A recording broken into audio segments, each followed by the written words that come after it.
Bueno, buenas tardes a todos. Queremos, en nombre de la Universidad del Magdalena, por supuesto, darles la bienvenida. Continuamos con este 8º Simposio Internacional de Currículo y Políticas Educativas que se realiza en nuestra institución y vamos a continuar en horas de la tarde con esta importante jornada académica. Por lo tanto, queremos darle un saludo a quienes nos siguen a través de la cuenta de Facebook de la Universidad del Magdalena y a quienes nos acompañan aquí en la plataforma Zoom.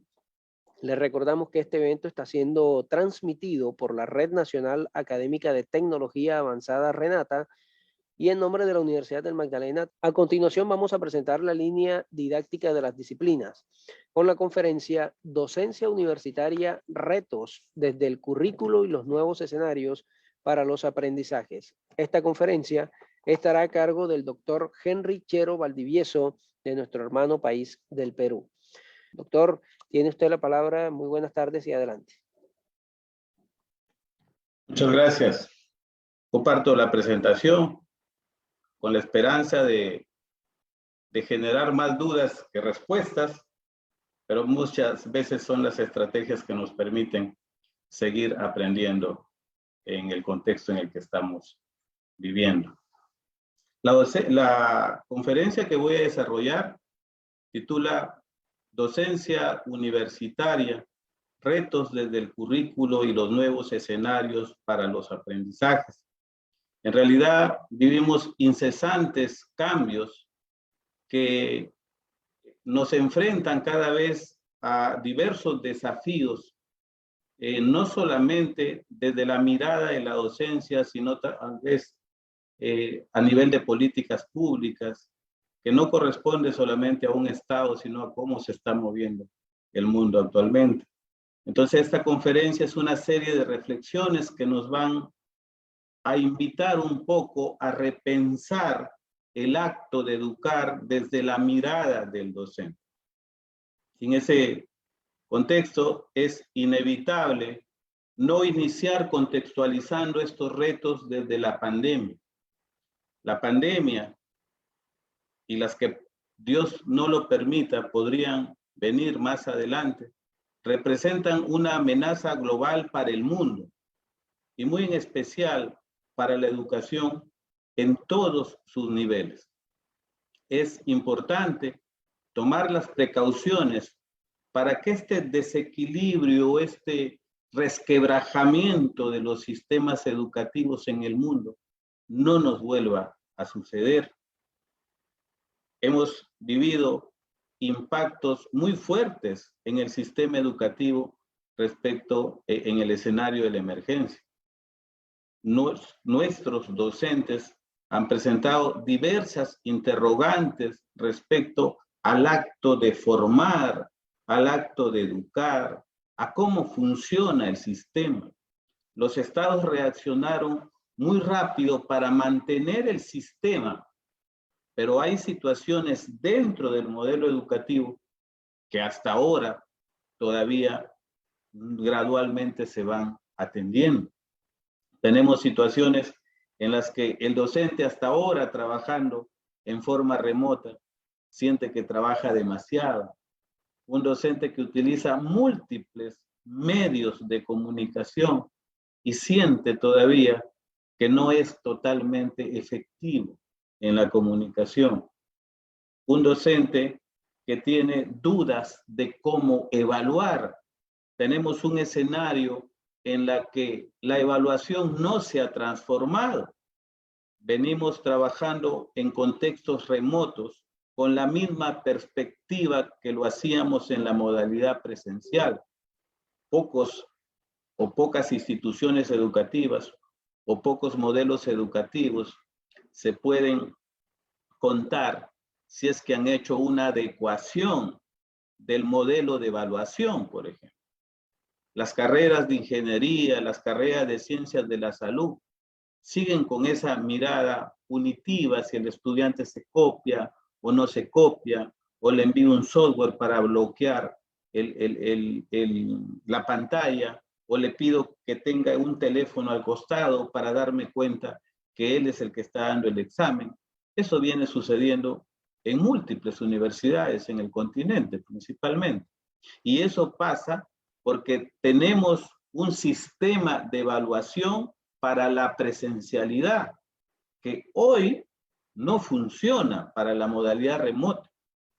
Entonces, ese es un tema, por ejemplo, que se tiene que atender definitivamente. No podemos tener un sistema de evaluación que funcione en el contexto que un estudiante aprueba o desaprueba a través de un examen escrito o a través de un examen que tiene una ponderación alta, sabiendo que en este escenario las estrategias tienen que ir a lo que es verdaderamente la evaluación, que es un recojo permanente de información que nos permita saber si el estudiante está logrando las metas de aprendizaje planificadas en una asignatura. La evaluación es un claro ejemplo del resquebrajamiento que ha tenido nuestro sistema educativo. Hay un exceso de controles docentes.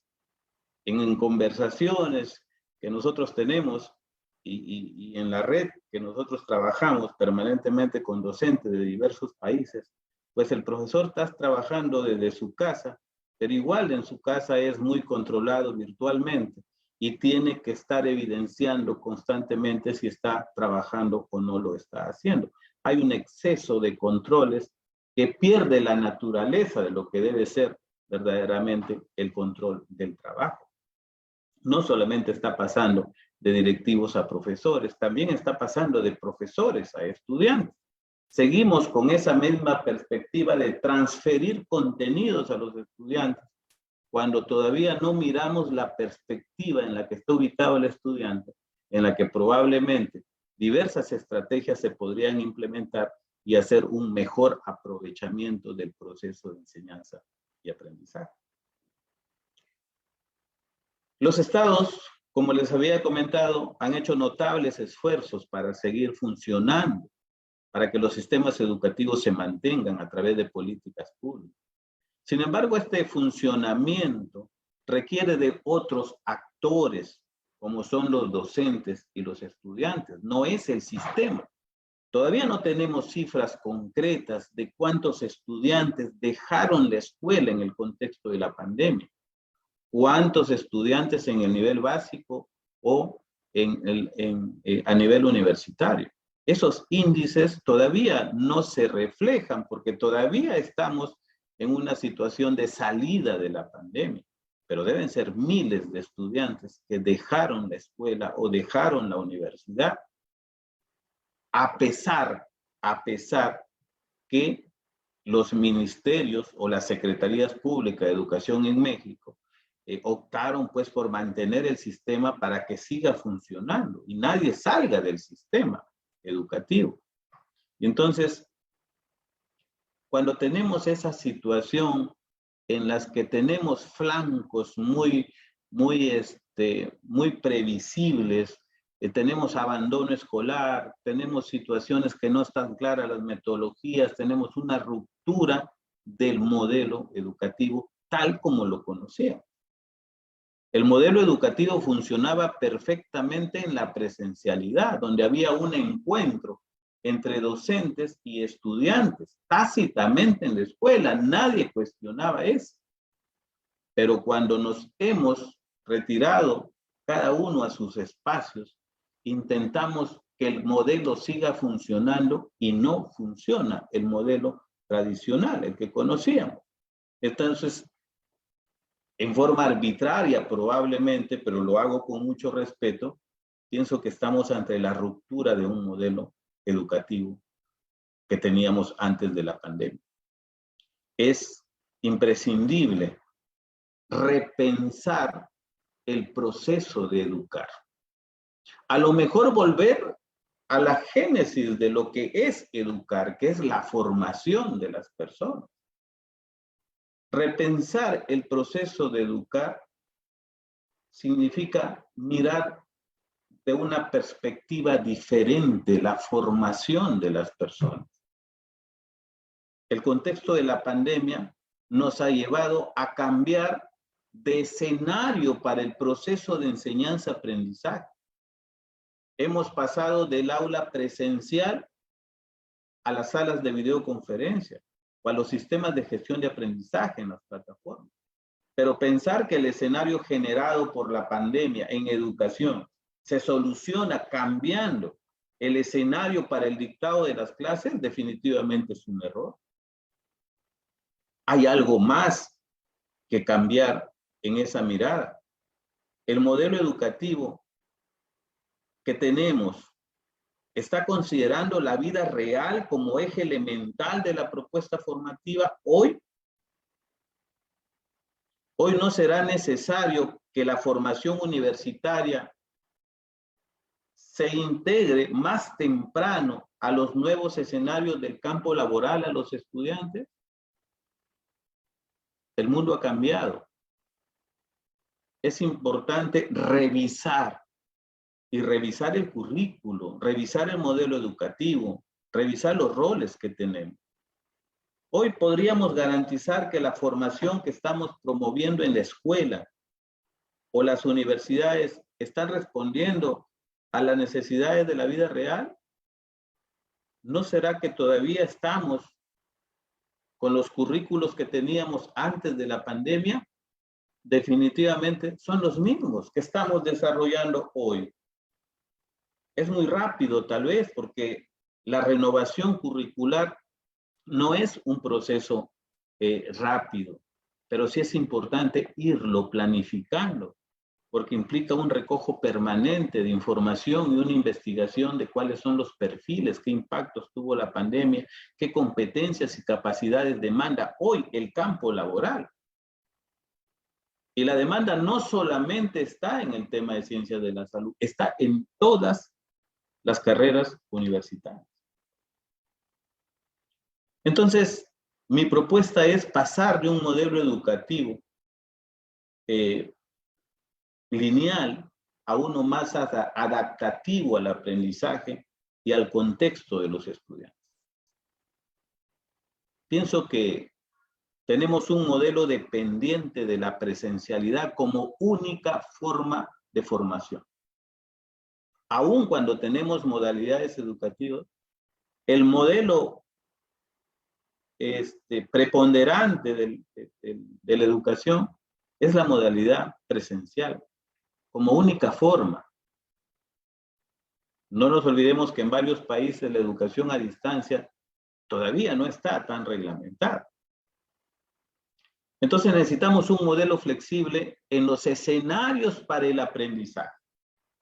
Y cuando hablamos de modelo flexible, no estamos hablando de la flexibilidad de la exigencia académica de las áreas del conocimiento. Estamos hablando de un modelo flexible en los escenarios para el aprendizaje. Un modelo que permita moverse en la presencialidad, en la semipresencialidad o en la virtualidad. Lo que hoy se le conoce como la modalidad híbrida, ¿no? Algunas universidades en el Perú, por ejemplo, están mirando esa posibilidad. Un profesor en un aula presencial dictando una clase que está siendo transmitida al mismo tiempo y que en el aula tienes estudiantes escuchándolo al profesor presencialmente y otros están siguiendo esa misma clase a través de internet. Híbrida. Tenemos un modelo sin integración curricular de las tecnologías. Hoy se necesita integrar curricularmente las tecnologías con fines didácticos, hacer un aprovechamiento didáctico de las tecnologías. Tenemos un modelo con docentes todavía con falta de capacitación para el trabajo en escenarios abiertos para el aprendizaje. Y aquí no necesariamente estamos hablando del uso de la tecnología, sino de las estrategias didácticas para moverse en esos escenarios. Miramos múltiples videos en las redes sociales de profesores y profesoras pegando sus papelotes en la pared y tratando de hacer lo mismo que hacían en la presencialidad, que era dictar la clase. No es responsabilidad del profesor, es responsabilidad de quienes diseñan los modelos educativos. Los profesores están haciendo un esfuerzo enorme para sostener el proceso formativo. pero definitivamente se necesitan políticas públicas que sostengan un modelo que funcione, que respalde el trabajo que están haciendo los docentes hoy. Necesitamos definitivamente un modelo con docentes capacitados para el trabajo en escenarios abiertos para el aprendizaje.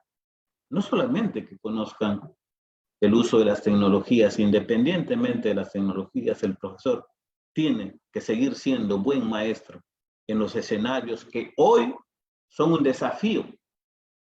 Probablemente somos muy buenos en la presencialidad, no tanto en un campus virtual. Tenemos un modelo de evaluación dependiente de los exámenes presenciales, que es lo que yo les comentaba hace un momento. Necesitamos un modelo de evaluación sustentado en el recojo de información durante todo el proceso de enseñanza-aprendizaje, respetando su fase diagnóstica, formativa y sumativa de la evaluación. No son conocimientos nuevos, son conocimientos que ya se daban, pero hoy es necesario prevalecer ese contexto de la evaluación. Tenemos un modelo dependiente del docente para la adquisición de contenidos. El estudiante es dependiente de los contenidos que le ofrece el profesor. Aun cuando eso no es general, pesa mucho eso. Necesitamos un modelo con estudiantes más autónomos en la gestión de los contenidos de aprendizaje. Tenemos un modelo de evaluación que no ayuda al aprendizaje del estudiante. La evaluación no es un apéndice del proceso de enseñanza-aprendizaje. La evaluación es parte, sus actividades son parte de todo el proceso. Y esa evaluación ayuda a dirigir el proceso de enseñanza-aprendizaje. Entonces tenemos un modelo lineal, necesitamos un modelo más adaptativo, ¿no? Que permita sacar lo mejor de los estudiantes y lo mejor del maestro. Conocer a nuestros estudiantes siempre será el punto de partida para educar desde un enfoque humanista. Parecía, esto es implícito o tácito cuando estamos en la modalidad presencial. Vemos a los estudiantes, interactúan entre ellos permanentemente y eso no está en cuestión. Hoy, en los escenarios remotos o virtuales, esto hay que tenerlo en primera línea. ¿Se han preguntado ustedes que en este momento tenemos profesores conectados a través de salas de videoconferencia con estudiantes que nunca los han visto personalmente? Tenemos estudiantes recibiendo clases de sus docentes a través de salas de videoconferencia y el estudiante no conoce personalmente a sus profesores. Díganme si en el contexto actual no se hace necesario conocer a nuestros estudiantes, darles espacio para que puedan hablar. Muchas veces nuestras clases se convierten en una exposición permanente a través de una sala de videoconferencia y no damos espacio para que el estudiante socialice, se exprese, crear un escenario en el que ellos permita que nosotros podamos conocerlos un poco más, sus expectativas de aprendizaje, de formación. Muchas veces los modelos están llenos de decir que son enfoques humanistas, pero muchas veces están muy alejados de la preocupación como persona que tienen nuestros estudiantes. El valor de la comunicación como un factor clave en el proceso de enseñanza-aprendizaje, que es lo que acabo de comentar. Antes era natural la comunicación. Hoy es relevante el proceso de la comunicación. Y la comunicación no implica saber hablar solamente o saber comunicar o asumir que el estudiante me está escuchando o oyendo. El valor de la comunicación radica en crear un escenario donde todos se pueden expresar. Lo que hoy le llamamos evaluación auténtica o la comunicación auténtica. La comunicación auténtica que permite estar en una misma línea, sintonizados respecto a las expectativas que tenemos del proceso, tanto estudiantes como docentes. Estaba dado por hecho en un escenario presencial, no tanto en un escenario virtual. Es importante considerar que la comunicación en los nuevos escenarios, aun cuando el estudiante no nos ve de cuerpo entero, también existe la comunicación verbal y no verbal. Influye mucho en los nuevos escenarios la forma como el profesor crea el escenario para que los estudiantes puedan aprender. Todos estos gestos que ustedes están viendo en la imagen comunican mucho, sin decir una sola palabra, para los estudiantes. Nuestra forma de pensar influye en nuestra forma de ser docente. Es parte de repensar el proceso de educar. Tal vez nunca nos hemos detenido a pensar eso. Nosotros decimos, yo pienso así, yo soy así, esta es mi forma de pensar. Pero sin darnos cuenta que la forma de pensar que nosotros tenemos deviene de todo lo que hemos sido formados nosotros. Tenemos un conjunto de principios, tenemos una mirada, cómo nos paramos frente al mundo, la filosofía. Y hay que ser consciente que nuestra forma de pensar influye en nuestra forma de ser docente.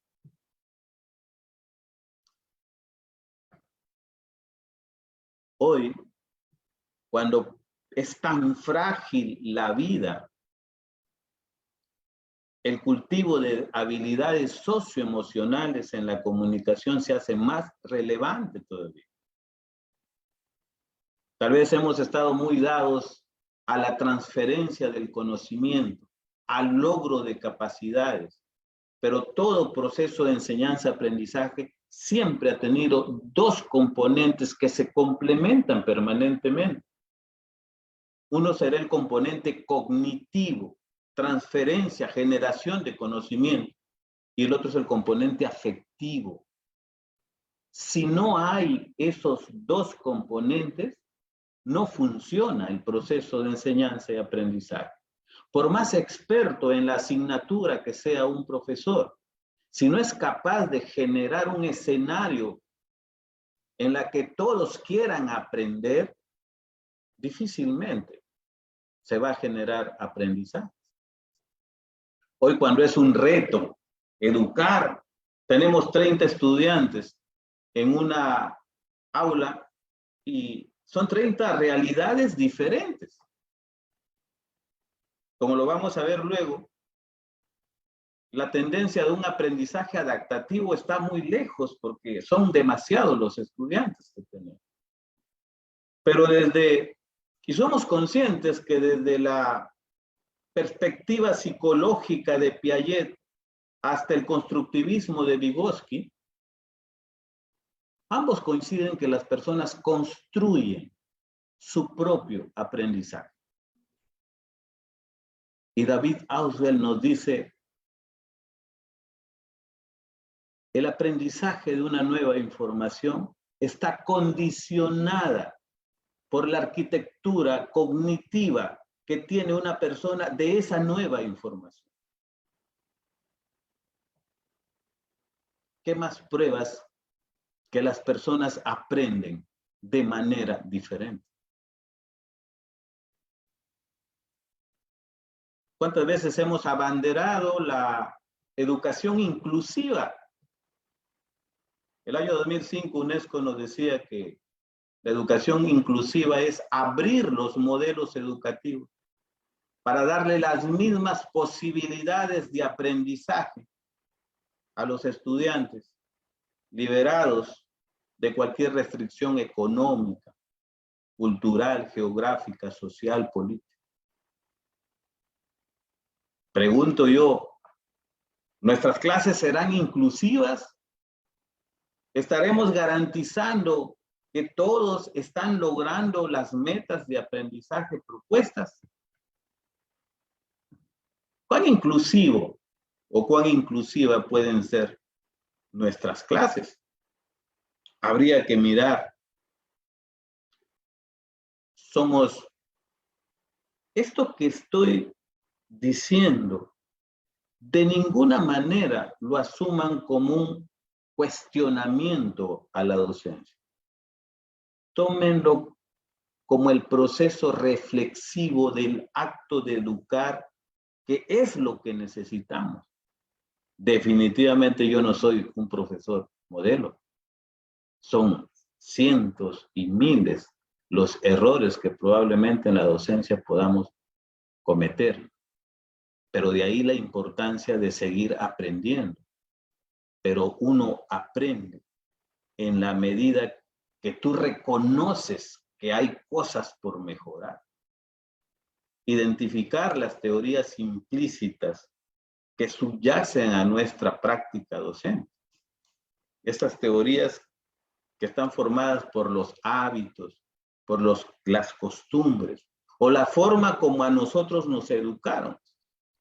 Así normalmente enseñamos. Hay ministerios que dicen, ¿por qué el profesor lo capacitamos? Y cuando va al aula, sigue haciendo lo mismo que hacía antes.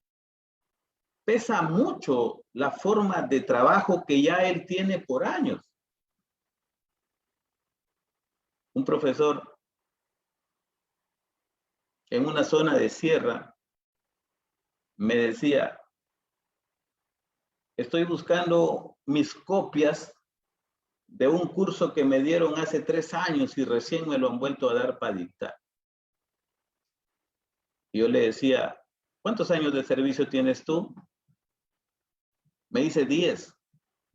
Yo le digo, pareciera que tienes 1 y lo vienes repitiendo 10 veces. Porque muchas veces nos pasa eso. Asumimos una asignatura. Ya somos, entre comillas, dueños de esa asignatura. Y es lo mismo que desarrollamos todos los semestres o todos los años.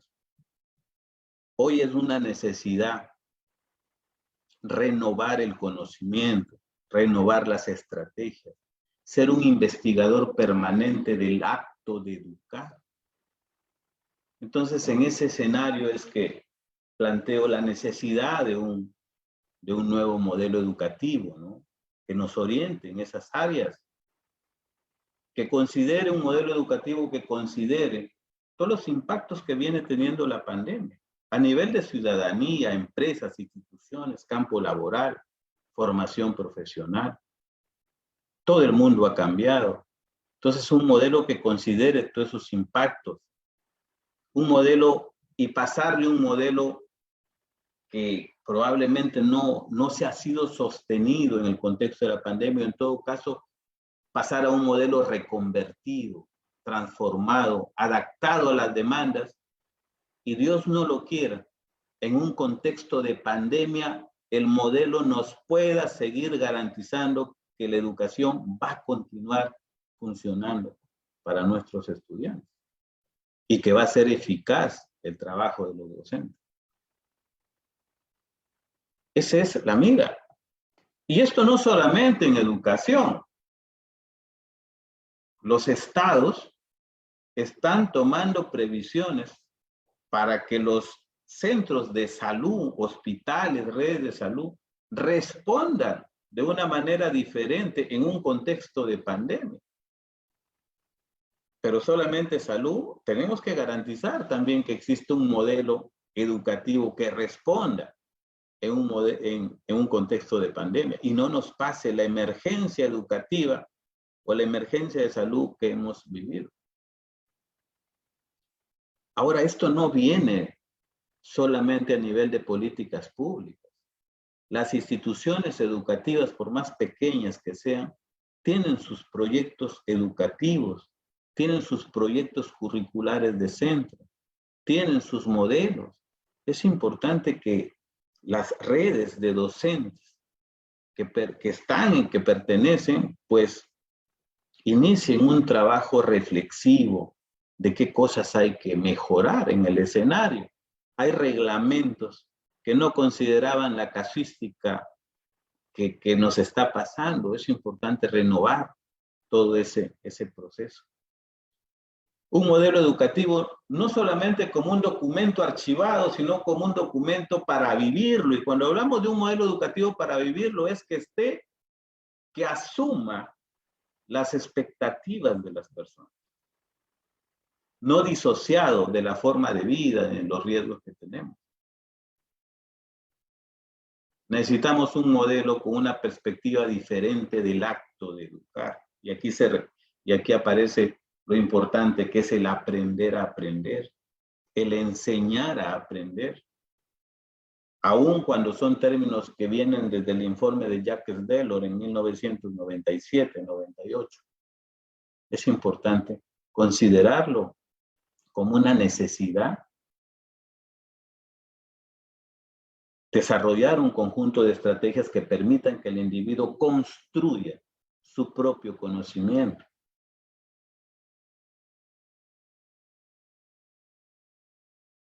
Esto es el modelo educativo. Esta reconversión implica considerar múltiples dimensiones. Y el punto de partida para cualquier organización es la dimensión filosófica. Y no estamos hablando de la filosofía como tal. Estamos hablando del conjunto de principios que mueven a la organización educativa. Miren los colegios religiosos, miren los colegios que no lo son. Los mueve principios diferentes. Es importante analizar lo que mueve a la organización. La dimensión pedagógica implica asumir teorías o paradigmas que probablemente necesiten ratificarlos o recomponer. Una organización no está compuesta solamente por un conjunto de deseos. Cualquier organización tiene un conjunto de principios a los que le llamo yo dimensión filosófica y un conjunto de teorías que caracterizan su propuesta educativa, que es la dimensión pedagógica. Definitivamente esto influye. La reconversión de un modelo educativo no es reconvertir solamente el aula de clases, es revisar los procesos macros de una organización, como la gestión administrativa, la gestión académica de servicios, la gestión de calidad. Es decir, toda la organización. Y ese es un rol no solamente del maestro. Cuando hablo yo de vivir un modelo, es enlazar esa dimensión personal, ese conjunto de principios, con la dimensión filosófica, pedagógica y organizacional que tiene una institución. Se enlaza, ¿no se dan cuenta que trabajamos para una organización y nos identificamos con la visión, con la misión, con su forma, con su propuesta de formación? Eso es vivir el modelo que estoy planteando, esa mirada que estoy planteando. Entonces, en una organización uno vive entrelazado, ¿no? Tu conjunto, en la medida que podamos sintonizar nuestras expectativas personales con los principios de la organización, mi identificación con la propuesta formativa, entonces estaré más cerca de la organización. ¿Cuántos profesores están en instituciones educativas con las que no se identifican con el modelo educativo? Entonces, cuando hablamos de un modelo, entonces el núcleo del proyecto educativo es el currículo. Y el currículo sí requiere renovarlo, ¿no? En el Perú, por ejemplo, la actual ley universitaria, la 30220, establece que dentro dentro de los 3 años, tiene que establecerse una revisión del currículo. Hoy es una necesidad en el contexto de la pandemia. Es decir, estas cuatro, vamos a decir, ejes: el diagnóstico del contexto de la realidad, fundamentos de la formación universitaria, los marcos doctrinarios generalmente enlazados a lo que propone la organización, y la programación curricular. Son ejes que hay que revisarlos en el currículo. Hoy es una necesidad partir de un diagnóstico para hacer una propuesta formativa. Ya pasaron muchos años en las que las organizaciones solamente tenían un plan de estudios, ¿no? Que era una lista de asignaturas que se podían desarrollar. Hoy es una necesidad hacer un diagnóstico que argumente el desarrollo de una carrera universitaria. Y ese es un proceso cíclico, permanente.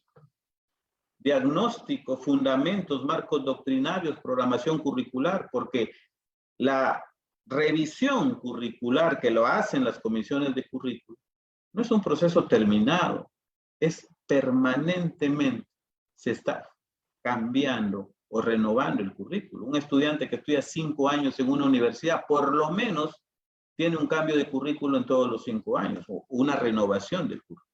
Entonces, este es un tema permanente, porque estamos hablando de planes curriculares a las demandas actuales, y las demandas actuales permanentemente son muy dinámicas. ¿Okay?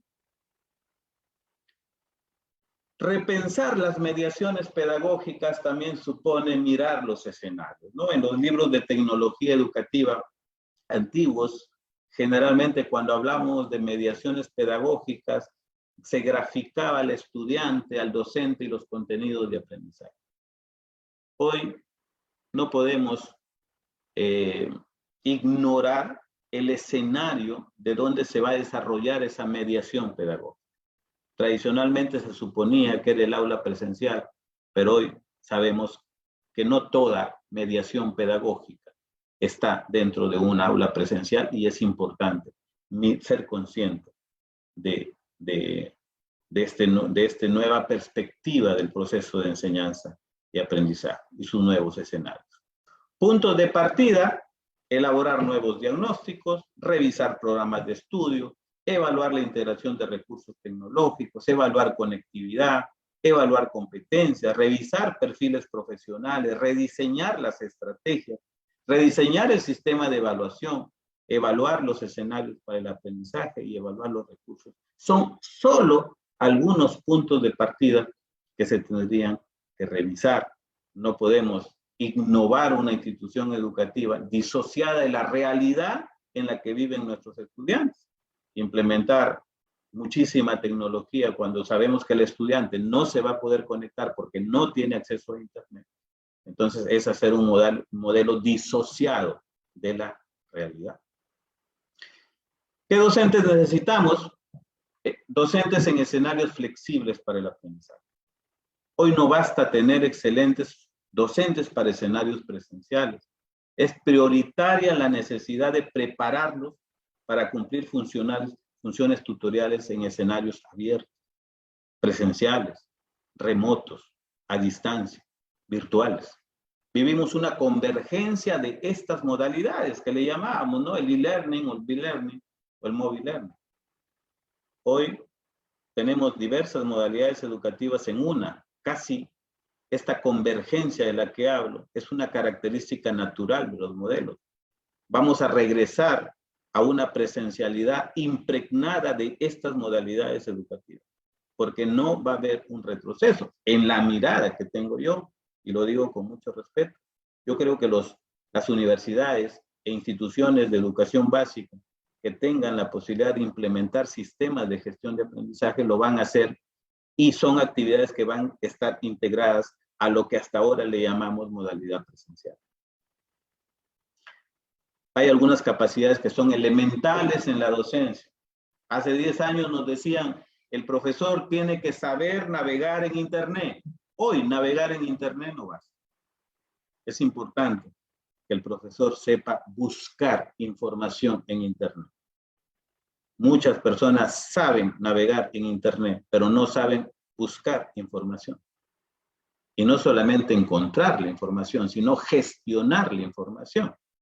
Le digo a un estudiante, en tal página encuentras tesis. Me llama y me dice, profesor, ya estoy en la página. ¿Y ahora cómo descargo la tesis? A gestionar información. Saber buscar, saber descargar, saber compartirla, saber dosificarla, saber guardarla, gestionar información en Internet.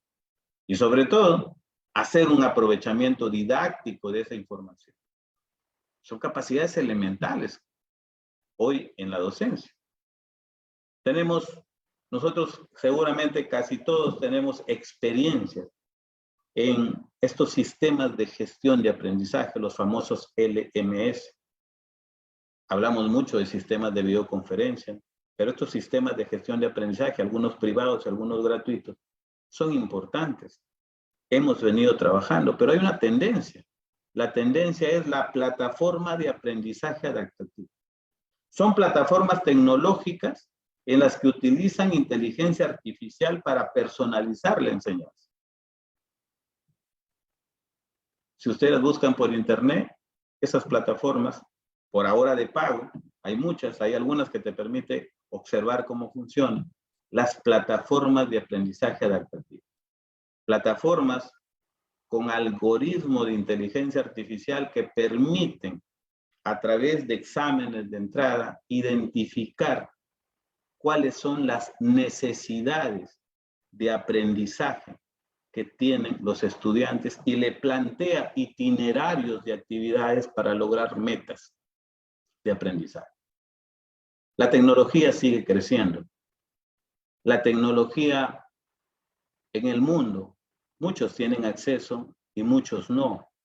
Nos dicen que la tercera parte del mundo tiene acceso a la tecnología. Si nos dicen que la tercera parte del mundo tiene acceso a la tecnología, entonces las 2/3 partes del mundo no la tienen. Si miramos nuestros respectivos países, nos vamos a dar cuenta la heterogeneidad de realidades que tenemos. Centrar el cambio en educación, en la tecnología, es un error. Yo creo que hay que centrarlo en la capacidad innovadora que tenga el docente con tecnología o sin tecnología. En ese contexto, voy terminando y planteo 4 roles que desde mi perspectiva considero debe tener o debe desarrollar un profesor, independientemente del escenario en el que se trabaja. Porque encontramos muchas informaciones en internet que dice cuál es el rol del profesor en la sala de videoconferencia, cuál es el rol que tiene el profesor en la educación virtual. Independientemente de ese escenario, les planteo 4 roles que el profesor, independientemente del escenario, debería cumplir. Un rol 1, que el profesor debe asumir el compromiso de acompañar al estudiante durante todo el proceso de enseñanza-aprendizaje. ¿Acaso es solo para la presencialidad? Es independientemente del escenario. Un rol 2 es que el profesor tiene que interactuar con los estudiantes con sentido didáctico. No es una comunicación cualquiera.